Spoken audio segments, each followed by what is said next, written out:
Oi, gente, mais um 15 minutos do Oliveira e eu aqui para mais uma conversa. E tudo bem, Lu? Mais 15 minutos. Mais 15 minutos. É sempre aquela briga com o relógio e por isso eu uso o meu cronômetro aqui para que a gente fique de olho no tempo. E só você para conseguir falar e ficar de olho no cronômetro, né? Eu não conseguiria ter essa habilidade de ficar assim. Ele consegue ser tão discreto que ele fala e olha para o relógio, as pessoas quase não percebem. Ah, não. Eu só olho no final. Quando tem a possibilidade do ao vivo, ainda tem a chance de ficar conversando e vendo quem são as pessoas que estão comentando. Será que as pessoas estão com paciência para nos ouvir por 15 minutos? Porque na internet, por exemplo, os vídeos um pouco mais extensos, tem gente que não assiste, né? E texto, por exemplo. Eu acho que hoje as pessoas estão cada vez mais apressadas, né? E com pouca disposição para assistir durante tanto tempo um vídeo, acompanhar às vezes uma exposição de uma, né? Às vezes de uma fala mais longa, ler um texto mais... Mas eu acho que também depende muito da proposta, do conteúdo. Eu espero de verdade que a gente esteja acertando aqui nos nossos diálogos e as pessoas estejam assistindo pelo menos metade da nossa conversa e de preferência a conversa inteira. E eu não sei se acontece com você, mas às vezes eu sinto que há pessoas que acompanham, por exemplo, os textos que eu escrevo, ou até as nossas discussões, que às vezes tem um certo constrangimento de comentar. Eu sinto que elas curtem, que elas até passam adiante, mas eu não sei se... Né, a nossa linguagem é tão tranquila, não nos vejo como duas pessoas que... Né, não sei se a gente passa essa impressão empolada, eu acho que não. Mas parece que tem um pouco de vergonha. De receio. E é gostoso isso, né? A gente gosta. Quando tem a possibilidade da interação. Não né? necessariamente lógico, elogio nos afaga a alma, mas eu sinto, não é falta, mas eu gosto disso, de quando eu me sinto assim numa varanda. E quando eu tinha um blog, eu acabei não conseguindo mantê-lo depois, né, por causa das aulas, mas eu sempre falava assim, olha, o meu blog é uma espécie de varanda, sabe, varanda casa de vó? Sim. Que as pessoas se reúnem muito tranquilamente, à vontade, vão conversando, os assuntos vão fluindo, vão surgindo. Eu acho que mesmo virtualmente é possível fazer isso. Quando as pessoas estão com essa disposição, né, para conversar e tal, mas tem um detalhe, né, na internet, uma das características predominantes é a polêmica, né? Ou às vezes o sarcasmo, o humor, né? O meme. Então, aí as pessoas interagem mais. Eu acho que a gente vai ter que fazer coisa polêmica. Então, o que nós vamos fazer? Polêmica, piada, contar piada. Eu acho que a gente podia contar piada, para nós vamos virar memes se a gente contar piada. Ah, não, porque a gente é péssimo nisso. Você conta piadas em sala de aula? Se eu pegar um livrinho de piada e ler, eu faço caras e bocas, entonação, mas dizer assim, olha, não, nunca fiz, porque eu morro de constrangimento de imaginar que eu vou terminar a piada e que vai ficar aquele silêncio perturbador. Juro mesmo. Então você já se censura? Já, mas assim, sabe, o alemão, o português, aqui estava não sei aonde, aconteceu tal coisa. Eu não tenho essa predisposição. Eu sou irônica, eu sou. Acho que nisso às vezes as pessoas acabam achando graça dessa ironia, de ter umas sacadas, assim, que eu acabo até colocando no Face também. Eu me considero uma pessoa bem humorada, tem dia que eu não estou, mas acho que o humor tem essa leveza, né? A vida por si só já é tão... Eu sou péssimo contador de piada, eu acho que eu sou essa cara mesmo de Então a gente podia fazer isso um dia, a gente traz um livrinho de piadas e você vai ler aqui. Não, e aí quem sabe a gente tem mais visualizações. Não vai funcionar. Na verdade, Liz, a gente sabe que, por exemplo, assim, essa coisa da quantidade, né, o que viraliza na internet, né, não é só bobagem que viraliza, tem coisas bacanas também, que tem vídeos que são fofos, tem vídeos que propagam ideias muito bacanas, tem vídeos que emocionam, e aí tem o vídeo da tragédia, tem o vídeo da bobagem, mas no fundo a gente quer manter um equilíbrio, né, porque a gente quer ter essa leveza nesse nosso papo, mas a gente não quer falar de coisas que, sei lá, levem nada a lugar algum, né? Porque já tem tanto isso. E de verdade tem muita coisa, né? Eu estava vendo essa semana uma lista que é feita com base em pesquisas que observam o comportamento das pessoas e das 10 pessoas mais influentes no Brasil, 5 são youtubers, né? Então 5 são youtubers, né? São pessoas que estão dialogando com o público por meio do YouTube, influenciando pessoas, porque é legal entender o que é esse influenciador, porque esse influenciador é mais ou menos, eu costumo utilizar um outro termo, o influenciador é mais ou menos o nosso guru, né? Porque de alguma maneira todos nós temos algumas pessoas que são as nossas referências. São os nossos faróis. Né? Então, que nos ajudam a olhar a sociedade, o mundo, a vida, de alguma forma. Nem todo mundo tem muita consciência desse processo, né? De saber, olha, eu tenho feito isso. Muita gente não percebe sequer que tem sido influenciado. Né? E isso talvez seja o mais preocupante.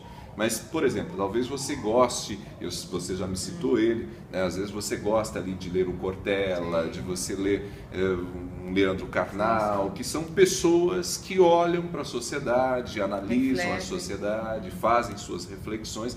Essas pessoas eu considero as nossas, são os nossos gurus. Né? Eu tenho os meus, tenho alguns que nem vivem mais, né? Que são filósofos antigos, mas a nossa moçada e muitos dos nossos adultos hoje tem tido também os youtubers como seus influenciadores, aquelas pessoas que olham o mundo por elas e de alguma forma quando elas vão fazer a escolha de um livro, quando vão fazer a escolha de um filme, muitas vezes aquilo que foi discutido retorna ali. Né? E essas pessoas estão ganhando muito dinheiro justamente por causa dessa audiência toda, e tem a publicidade, e aí às vezes o Caçula, por exemplo, quis abrir o canal dele do YouTube. Daqui uns dias ele pode ser... Mas eu te falei isso, qual foi a condição? Que ele, por enquanto, não aparecesse, que ele joga alguma coisa lá que aparece ele jogando.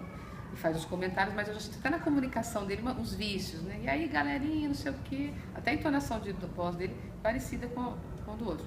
Mas eu fiquei muito resistente a isso. Mas eu quero, né? Estou acompanhando, estou monitorando, não quero palavrão, porque a gente, né, tem alguns que carregam, de cada 10 palavras, 6 são palavrões. Mas eu permiti para que ele vivesse isso, né? Porque a gente do tempo que canal era coisa do Silvio Santos, né? Agora tem um canal, e daí? É que todo mundo tem, mas acho que banalizou de uma maneira que é preciso realmente nós sermos seletivos. E tem coisas que são engraçadas. Eu digo para eles o seguinte, tem aquilo que não influi nem contribui, que é o bobo, sabe? Aquela coisa que você acha graça, que é entretenimento. E tem o que é nocivo, que é lixo, que a gente não tem que assistir, porque aquilo vai fazer mal.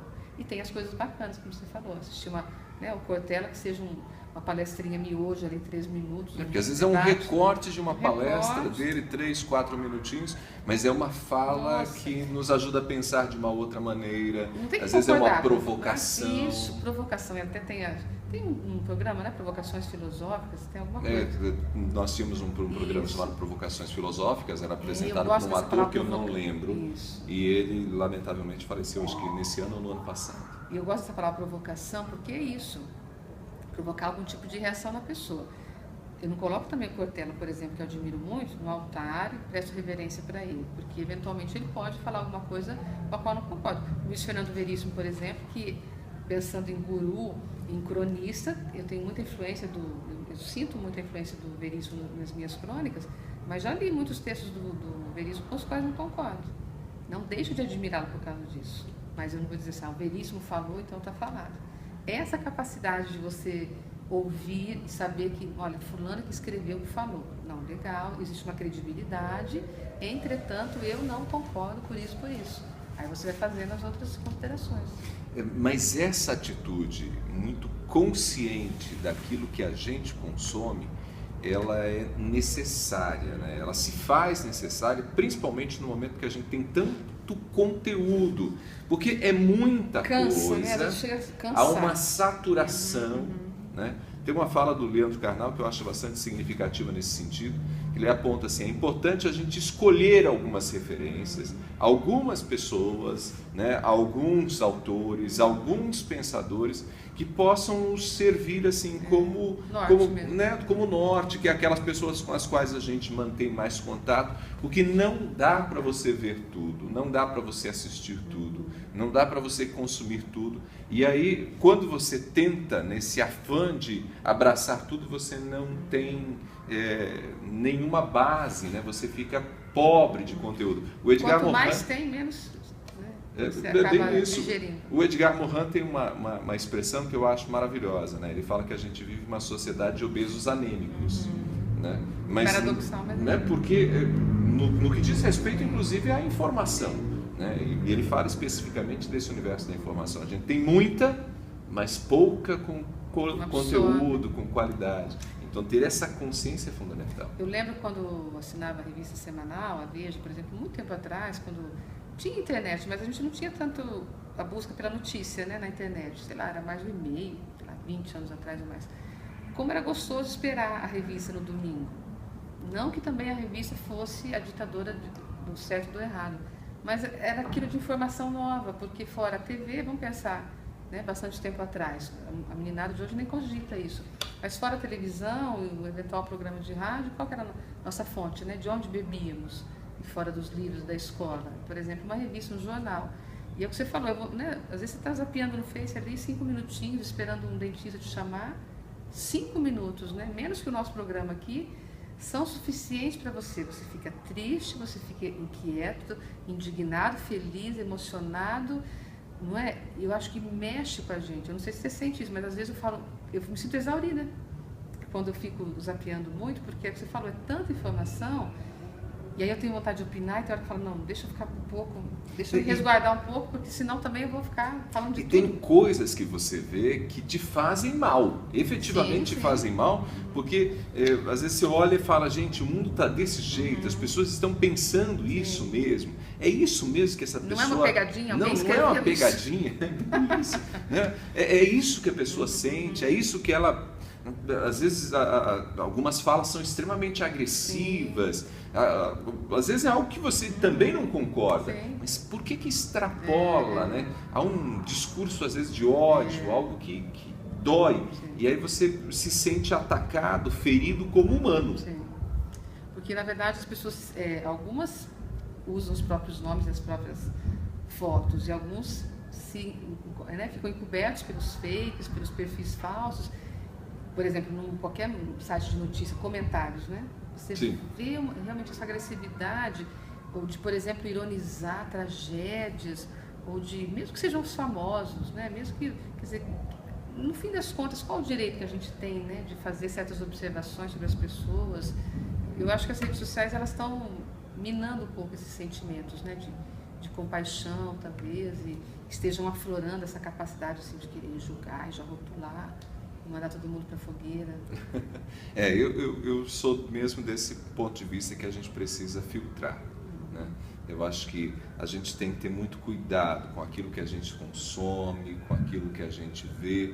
Então, quando a gente oferece, por exemplo, né, esse nosso papo de 15 minutos para as pessoas, a gente torce muito para que as pessoas se referenciem nisso, que assistam, mas que assistam com essa consciência. Não é apenas porque eu gosto da Lu, porque eu acho bacana o Ronaldo, ou porque eles estão ligados a um colégio que é respeitado na cidade, né, e que esse é um produto proposto também pelo colégio, mas que principalmente eu falo assim, poxa, a conversa de alguma forma contribui para me fazer olhar para alguma coisa, para me trazer uma certa leveza para o meu dia, mas ao mesmo tempo traz algum conhecimento, contribui com a minha formação. Conteúdo, não é? Porque o que entretém, às vezes tem conteúdo que pode entreter, mas a gente não pode ficar só nessa coisa do riso e do sorriso e da gargalhada.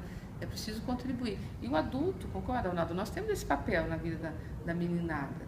Não só de exemplo, mas de instruir. Porque você imagina o celular com todos os recursos que há nas mãos deles, assim, sem norte algum, sem esse farol algum. Hoje estava ouvindo da CBN sobre o iPhone 10, né? iPhone X, sei lá, vai ser como se fosse um iPhone 10 que vai chegar no Brasil final do ano. A gente agora lançou, né, o iPhone 8 e tem, já tem até o 10, uma versão que é o X, né, ou X, né, o iPhone X. Todo um trabalho de publicidade em outubro nos Estados Unidos e talvez no final do ano no Brasil nem sabe o preço. E aí você imagina, pelo rosto, né, ele vai identificar você, vai desbloquear por não sei quantos mil pontos lá do rosto, ele vai te... A gente nem consegue nem ter noção, né, do que mais vai acontecer. Então, o Samsung, se eu não estou enganado, desde o 7 já identifica, por exemplo, pela íris. Então, né? E aí é uma coisa fascinante, assim, às vezes até assustadora de imaginar.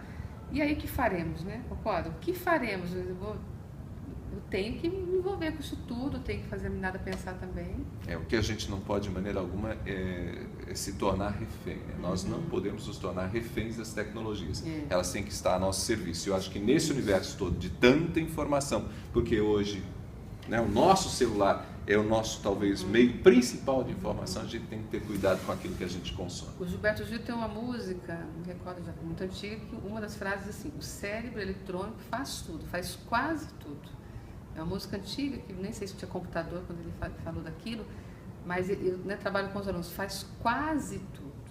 Eu disse para eles, eu não sei se algum dia eu vou inventar uma máquina em que me puxe no mouse ali, que me faça apertar botões e clicar em sites que eu não queira. Será que um dia vão me seduzir, vão me hipnotizar? Não sei.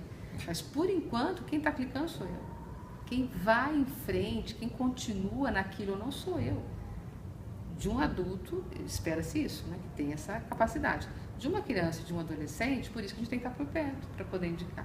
Porque eles são, alguns são mais competentes que muitos adultos, mas na faixa etária, de maneira geral, é mais fácil influenciá-los, vamos dizer, nesse sentido.